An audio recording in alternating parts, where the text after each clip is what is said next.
Land next to it was not available, a little far away, but we took it because we're growing.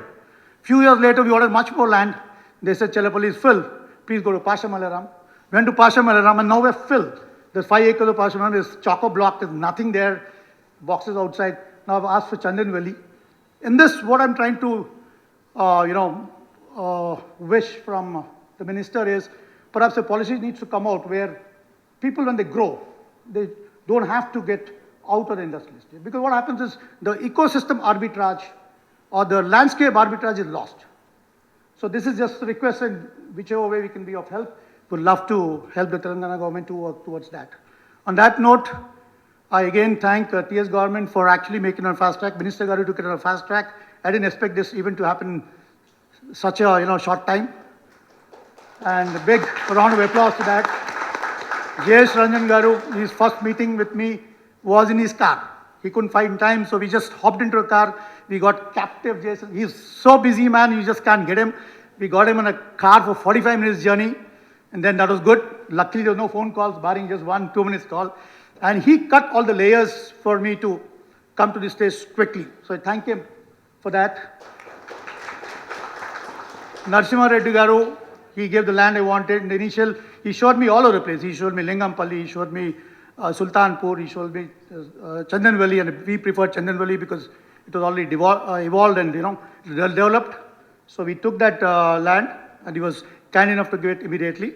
So on that note, I thank the distinguished guests for coming such short notice. I just gave 2 days notice, and for honoring me and for gracing the occasion. Thank you so much. Thank you, Aditya. Thank you, Srinivas Garu, for inviting us.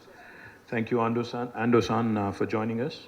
Principal Secretary Jayesh Ranjan, Jubilee Hills MLA Maganti Gopinath Garu, TSI CMD Narasimha Reddy Garu, to all the distinguished gentlemen in the gathering that I know, Sudhir Reddy Garu, Bhaskar Reddy Garu, Eram Raju Garu, and there's plenty of other champions and doyens of the industry, Hyderabad and Telangana industry.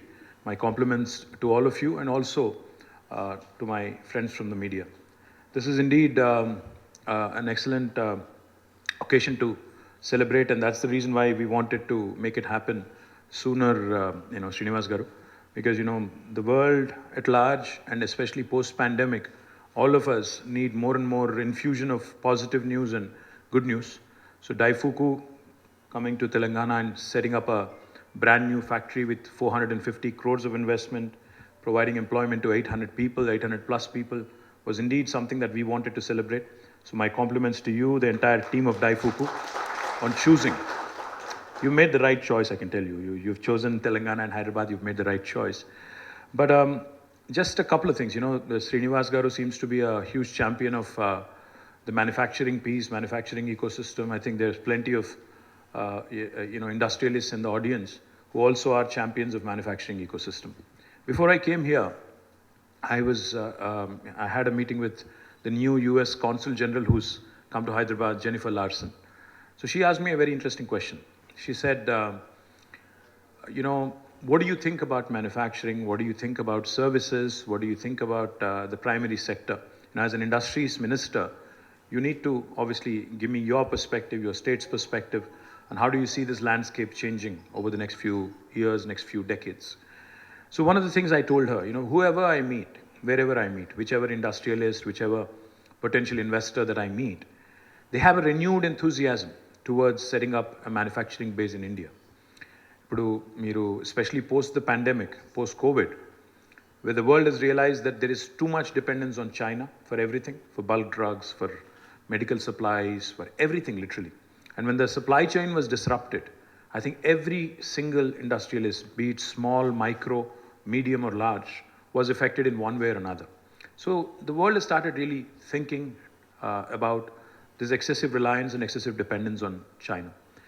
You talk to the biggest of the biggest players, the Fortune 500 companies, or even the smallest of players, they all tell me the same thing. They all tell you that there has to be a China plus one strategy. You can manufacture in China for China, but for the rest of the world needs, we need to start looking at other bases. Now, because we are similar in terms of our sizes, China and India, 1.4 billion people, 1.4 billion people. So in terms of the workforce, in terms of think force, people will draw that, oversimplified comparison and say, if we are moving away from China, a logical thing logical place to go to would be India. But when a lot of overseas investors, be it Japanese or Americans or Europeans, they ask me, if China is able to do a few things in a certain way, why can't India do it? I only tell them one thing. China is a country which is very homogeneous, which is very unique in terms of how it is structured, in terms of how it is controlled, in terms of how it is administered. But India is very different. India is a democracy to begin with. India is not one, but there are 28 different Indias, if you ask me, because of the federal structure we have. Each state is so uniquely empowered. The makers of our constitution had envisioned India as a union of states. So therefore, each state, and especially the gateway that you choose to enter India through, will determine your impression of India, will determine how easy you find doing business in India. That's the general thought I leave with any of my potential investor. Having said that, when I travel and when I visit, countries like the US, Japan, and other large economies, I was never more impressed than I was with in Japan. When I was in Japan, and going back to what Srinivas Garu was saying, one of the things that struck me, besides everything that is nice about Japan, the clean streets, the beautiful landscape, etc., the one thing that stood out in my memory, we had a meeting scheduled with the chairman of Suzuki, Osamu Suzuki-san. So we traveled all the way to Hamamatsu from Tokyo. We took a nice bullet train. We were there in 1.5 hours. And we were ahead of time because I know the Japanese are sticklers for time. They're very punctual, right? So I said, I don't want to take chances. I'm meeting a big man, trying to bring him to India, to my state rather. So I was there ahead of time. I was there almost 1 hour ahead of time. Me, Jayesh, my entire team was there. So what we were told was, because we reached ahead of time, they said, he's in a board meeting. Why don't you actually go visit the Suzuki Museum? I'm actually not a big fan of museums. I said, okay, whatever. To kill time, I'll go there, spend some time and come back. So we went into the Suzuki Museum. We were going around. Actually, when I ended up there, it was fascinating. When was the first Suzuki automobile made? When did this happen? When did that happen? It was very, very unique, very, very uniquely positioned, that museum. And I even found one of Chiranjeevi Garu's pictures there. That's a different story. I'll save it for another day. But we were going through the museum. What I found, to my amusement, and which I thought was very intriguing, was there were a bunch of, I would say, 7 or 8-year-old boys and girls from a school, all in school uniforms, going around the entire museum. I said, this is interesting.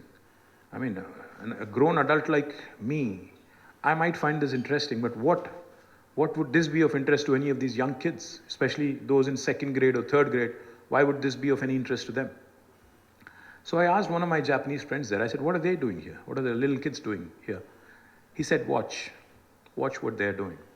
What they've been doing there is, which was so amazing later on when I realized, they actually were, of course, given the tour of the place, shown automobiles and how automobile evolution happened in Suzuki, etc., etc. Then later on, they were led to a kiosk. A kiosk, like the vending machine that we have for soda and, other snacks. Typically, that you'd run into in a hotel lobby or in your office.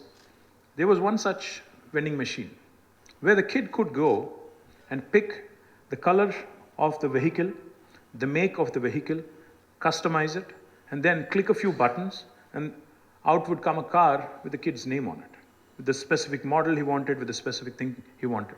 I said, so what is the lesson you're trying to, impart to these kids here? He said, my Japanese friend said, design thinking, engineering from a very early age. We need to tell our kids that manufacturing really holds the key to the growth of the world, to the expansion of your thinking and to the expansion of your abilities, because the world cannot do without, we are all seated on furniture here. I'm speaking in a mic. Each of this is manufactured somewhere in the world.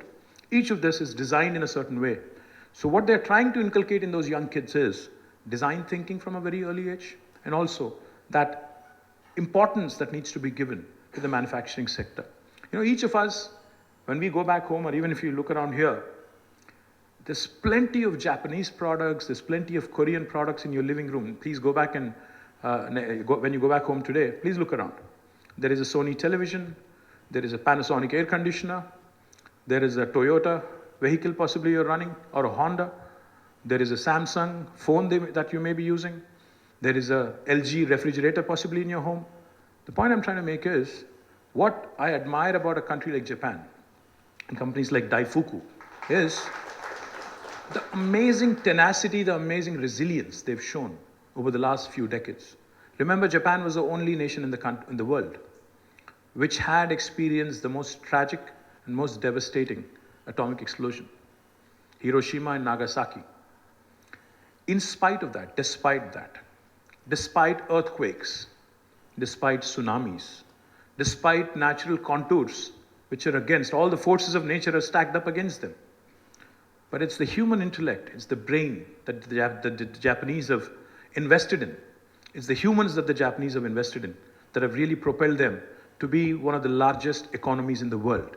In spite of having a very small population, with all the forces of nature stacked up against them, with even incidents like the Hiroshima Nagasaki explosion, yet the Japanese today continue to rule the roost, continue to be a dominant force economically compared to the West and compared to Asia as well. Same applies to Korea. So the one thought when Srinivas Garu says, we need to focus on manufacturing. Yes, we need to focus on manufacturing. But what I told the US Consul General is, we need to pick up the best elements from different parts of the world. India cannot, and India does not have the latitude. India does not have the luxury to grow at its own pace. You cannot miss this opportunity. You have to seize this opportunity. We are uniquely positioned now where the world is looking at different manufacturing, the world is looking at alternate manufacturing locations outside of China. If India has to latch on to this, we have to do what the US has done in the last 30 years in a span of next 10 years. We have to do what China has done in the last 25 years in the span of next 10 years. So we don't have the opportunity, or we don't really have the luxury of leapfrogging. We have to pole vault. We have to jump a few hoops. We have to cover a few bases, and we have to focus on not just high-tech manufacturing or advanced manufacturing or smart manufacturing. We have to focus on basic manufacturing. We have to ensure we also get the efficient, smart manufacturing which is coming out as part of Industry 4.0, Industrial Revolution 4.0.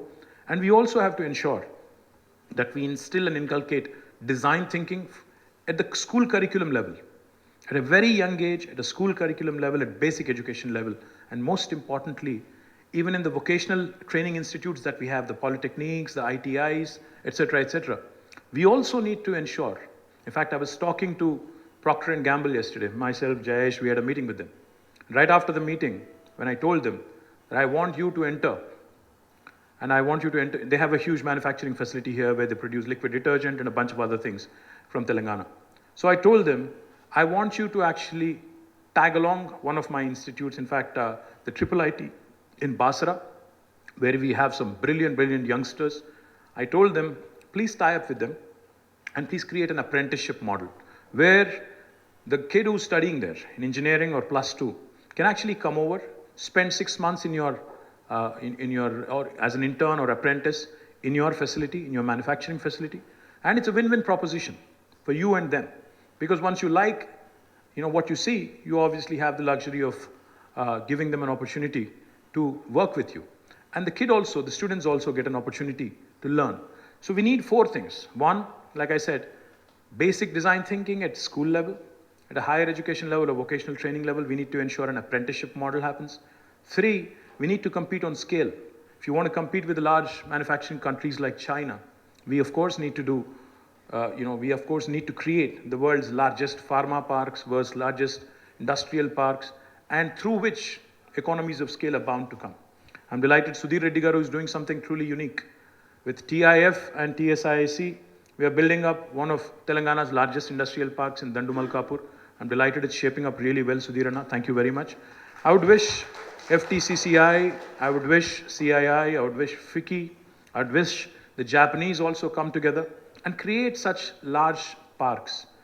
And going back to your point, Srinivas Garu, about how you ran out of space in Charlapalli and Pashamailaram, we need to learn from the Japanese there as well. You know, they have done some very, very smart things. Either they have gone underground in some cases or they've even gone up vertically. So we need to also do a few of those disruptions and innovations, because land is a very luxurious commodity and it's in limited supply, unfortunately. And it's getting more and more expensive because it's a demand-supply gap, isn't it? I mean, the more the demand is, the more difficult it is going to get for a government to procure land, for you to also be able to get a piece of land at a reasonable price so that, you know, your bottom line is not affected. So my request to all the industrialists in this room here, and this might sound bad coming from the industry minister of Telangana, but I'll say it anyway. You know, I liked what Srinivas said about Vega and how he started as a micro entrepreneur, how he grew from micro to a small to a medium to a partner with now DAIFUKU. But if you really think, I was watching very carefully what DAIFUKU does in automation, in logistics.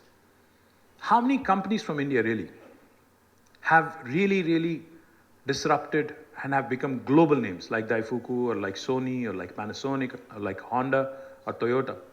How many of us really have come out with world-class products which can compete on a world scale? I mean, I'm even talking about the Reliances and Tatas and other big industrial houses from India. We have done well. We have been growing, of course. We're a large country. We have a large domestic market. But how many of these products that we have come out with are truly world-class? You know, when I talk about the Japanese and the Koreans, and when I can mention so many names and say they are truly world-class, how many Indian companies are there which actually can be mentioned in the same breath? Which we talk about make in India, we talk about a lot of things. We talk about making for the world. But unfortunately, not many of these disruptions, not many of these inventions or innovations are truly world-class. I think we need to start thinking on a larger scale. We need to start being a bit more ambitious. We need to start being a bit more aggressive as well. Because one thing I've seen in the last 1 decade of being a minister, almost a decade now, is that capital is not an issue if you have an idea that can really work. Access to capital is no more a concern. There used to be a time in India when access to capital was a challenge. And the entrepreneurs were having a tough time raising money. But now, I think with the sort of government support, with the sort of capital flow that is coming in, with the world looking at us with renewed enthusiasm, Indian entrepreneurs need to make some bold moves. Indian entrepreneurs, and especially those entrepreneurs from Telangana who are sitting here, please think big. Please think aggressively. Please start thinking of products for the world, not just for India. So I welcome DAIFUKU. I welcome the entire manufacturing ecosystem here. And I am a truly strong believer that we have it in us to make world-class products. We have it in us to provide solutions for the world. So I wish you all the very best. And I'm, as the minister from Telangana, as a state representative, I'm happy to be a partner in your growth story. So I welcome DAIFUKU. I welcome the entire team here. Thank you very much. Jai Telangana, Jai Hind.